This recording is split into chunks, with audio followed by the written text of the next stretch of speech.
qual o simbolismo da persona, que representações típicas ela toma e que movimento ela faz imagético de autorrepresentação pelo psiquismo.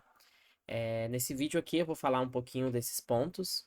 E antes de chegar nas discussões específicas do simbolismo da persona, acho que é importante apontar que para o Jung, para a psicologia analítica, isso é um fator importantíssimo para a gente estar argumentando essa ideia de que a persona tem uma forma de representação própria.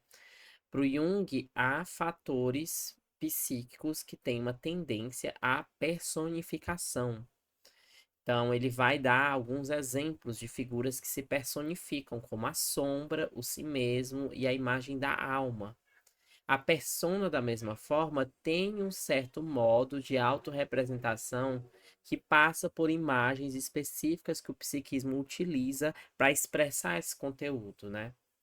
É importantíssimo a gente lembrar que para a psicologia analítica, o conteúdo simbólico de um sonho, por exemplo, é uma autorrepresentação do psiquismo. Então, há uma tendência natural, espontânea da psique de produzir imagens que falam de si própria. É como se a psique estivesse a todo momento produzindo um discurso sobre si mesma, a partir do sonho. E é interessante, porque questões complexas envolvendo o inconsciente, né? É um discurso sobre si, mas ele só é possível de ser lido, entendido assim, a partir de um contato da consciência com esse material. Então, é a partir do contato da consciência com esse material que a gente consegue assimilar esse conteúdo autorrepresentado do psiquismo. Dessa forma, um sonho, sendo uma autorrepresentação de um drama psíquico, por exemplo, ele vai estar jogando com certas imagéticas que dizem respeito a funções psíquicas nossas. E uma dessas funções que o sonho autorrepresenta em muitos casos, você vai encontrar também como exemplos em contos de fadas e mitos e produções da fantasia, trabalhos com imaginação ativa, com desenho na clínica, lidos de forma simbólica, a gente vai conseguir observar a incidência do fenômeno da persona em imagens específicas e que se repetem. A imagem mais comum que a gente encontra para o simbolismo da persona é a imagem da roupa. Lá no Eu e o Inconsciente, o volume 7/2 da obra completa do Jung, ele vai ter uma das discussões mais substanciais sobre a ideia de persona. E é quando ele vai comentar, vai definir a persona como um segmento da psique coletiva, como uma figura de compromisso que a gente adota diante da coletividade, né? Eu tenho um vídeo aqui também sobre persona, que acho que é importante, se você não tiver contato com, saber a definição direitinha desse conceito, né? Se a gente trabalhar aqui o simbolismo dele. E nesse livro, o Jung vai falar sobre como. Ele vai falar de uma espécie de psicologia do prestígio, que é o momento em que surge a individualidade em uma comunidade arcaica. E no momento em que a individualidade surge, há certos artifícios de diferenciação do eu do coletivo. Ele vai falar que, por exemplo, a figura do xamã. O xamã, ele é uma categoria que a gente tem, né? Tem um livro todo do Michel Eliade, que é o Xamanismo e as Técnicas do Êxtase, né? Que vai falar sobre essa variedade de figuras que engloba o Medicine Man, o xamã, o curador de alma, em comunidades arcaicas, né? O xamã, ele, por exemplo, vai adquirir uma indumentária e trajes próprios em culturas diferentes.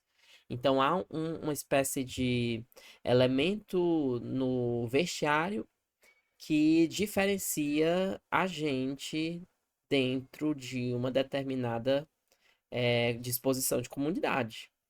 E isso simbolicamente está levando em conta a ideia de que a persona muitas vezes se representa como vestuário, trajes e roupas em sonhos, mitos, contos de fadas e produções da fantasia no geral, né? Um exemplo disso que a gente tem é com a força que é depositada sobre a imagem do jaleco do médico. Então, o jaleco do médico não é um simples tecido, ele é uma figura de poder para um médico, né? no sentido de que ele é respeitado no momento em que ele coloca aquele jaleco. Tem aquela velha história dos estudantes de medicina amarem andar de jaleco por aí. Porque o jaleco, ele é uma insígnia da persona, nesse caso.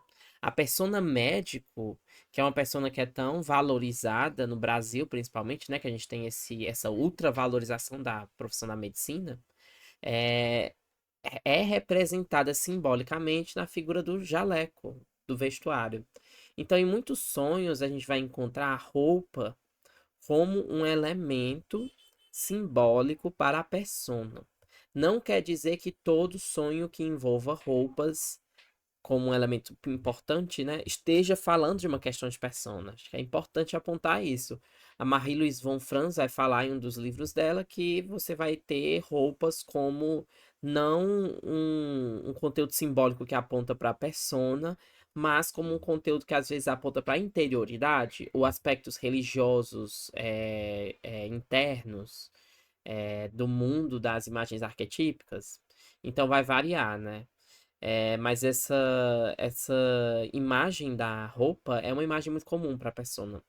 Então, em sonhos em que, por exemplo, você está utilizando uma roupa inapropriada para um determinado contexto, você está nu, vestido demais, vestido de menos, quando há um certo estranhamento na própria estrutura do sonho envolvendo a roupa, é muito comum que seja um sonho que esteja ligado a uma questão de persona.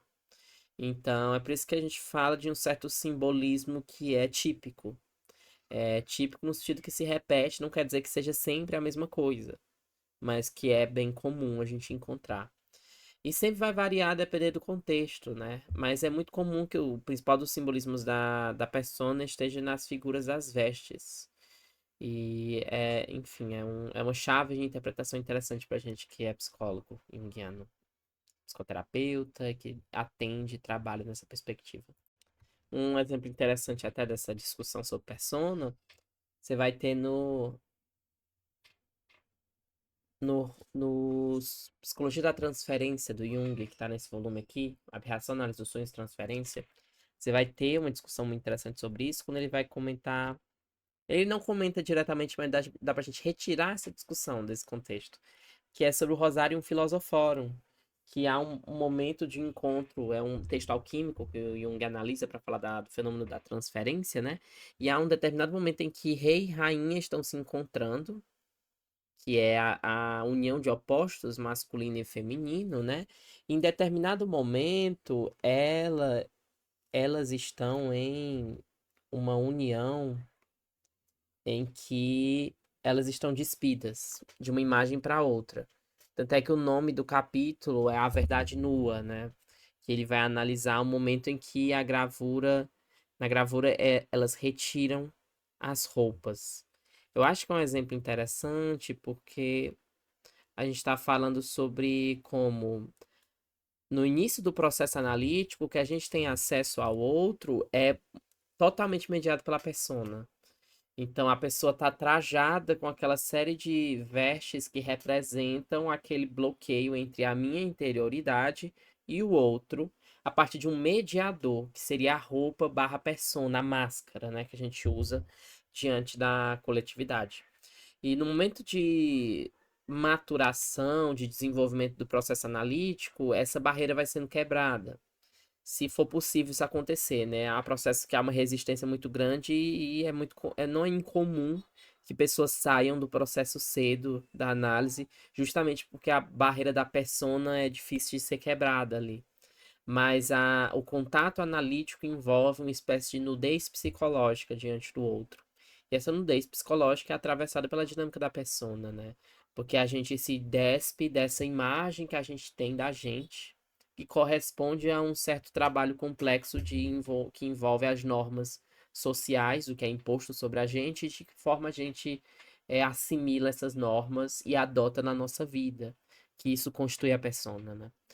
E, enfim, é um exemplo interessante para pensar como o simbolismo da persona atravessa momentos muito importantes, né? Como, por exemplo, a dinâmica da transferência também.